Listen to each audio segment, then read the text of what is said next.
ക്രൈസ്തലോ ദൈവനാമത്തിൽ എല്ലാവർക്കും എൻ്റെ സ്നേഹവന്ദനത്തെ അറിയിക്കുന്നു. പരിശുദ്ധാത്മാവിനെ പ്രാപിക്കാൻ നമ്മൾ ശ്രദ്ധിക്കേണ്ട ചില കാര്യങ്ങളെക്കുറിച്ചാണ് ഞാനിവിടെ പറയാൻ ഉദ്ദേശിക്കുന്നത്. പരിശുദ്ധാത്മാവിനെ പ്രാപിക്കാൻ ആഗ്രഹം ഉള്ളവരാണ് എല്ലാവരും. വളരെ നാളുകളായിട്ട് പ്രാർത്ഥിക്കുന്നവരുണ്ട്. പക്ഷേ പരിശുദ്ധാത്മാവിനെ പ്രാപിക്കാൻ കഴിയാത്തൊരവസ്ഥയിൽ കൂടെ കടന്നു പോകുന്നവരുണ്ട്.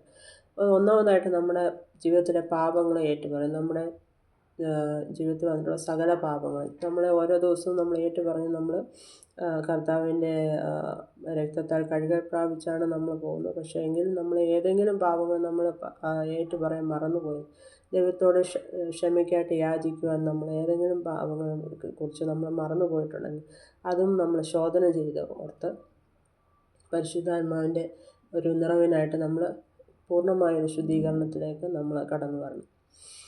പിന്നെ ജീവിതത്തിൽ വാക്യങ്ങളെ നമ്മൾ ദൈവവചനത്തിൻ്റെ പറഞ്ഞ് പ്രാർത്ഥിക്കാനായിട്ട് ശ്രമിക്കാം. മരണത്തിനോ ജീവനോ ദൂതന്മാർക്കോ വാഴ്ചകൾക്കോ അധികാരങ്ങൾക്കോ ഇപ്പോഴുള്ളതിനോ വരുവാനുള്ളതിനോ ഉയരത്തിനോ ആഴത്തിനോ മറ്റ് യാതൊരു സൃഷ്ടിക്കോ നമ്മുടെ കർത്താവ് യേശു ക്രിസ്തുവിലുള്ള ദൈവസ്നേഹത്തിൽ നമ്മെ വേർതിരിപ്പാൻ കഴിയുകയില്ല എന്ന് ഞാൻ ഉറച്ചിരിക്കുന്നു. ഇന്ന് റോമറിൽ പറയുന്ന ഈ വാക്യം വളരെ നമ്മളെ ജീവിപ്പിക്കുന്ന ഒരു വാക്യമാണ്. നമ്മുടെ ജീവനിലേക്ക് ദൈവത്തിൻ്റെ വചനത്തിൽ കൂടെ ദൈവത്തിൻ്റെ ശക്തി നമ്മളിലേക്ക് വ്യാപരിക്കാനായിട്ട് ഇടയാകും. എൻ്റെ സ്വന്തമായ ജീവിതത്തിൽ എനിക്ക് അനുഭവമുള്ള കാര്യമാണ്. നമ്മൾ വാക്യങ്ങൾ നമ്മൾ പ്രാർത്ഥിക്കുമ്പോഴും ഈ വാക്യങ്ങൾ പറഞ്ഞ് പ്രാർത്ഥിക്കാൻ പറ്റും. അതുപോലെ നമ്മൾ ജോലി സ്ഥലത്തോ അല്ലെങ്കിൽ യാത്ര ചെയ്യുമ്പോഴൊക്കെ നമ്മൾ വാക്യങ്ങൾ പറഞ്ഞു ദൈവത്തിൻ്റെ ശക്തി നമ്മളിലേക്ക് വ്യാപരിക്കാനായിട്ട് കഴിയും. പിന്നെ ഒരു കാര്യം എന്ന് വെച്ച് കഴിഞ്ഞാൽ ഞാൻ ദൈവത്തിൻ്റെ സന്നിധി കീഴടങ്ങുന്നു എന്ന് പറയും.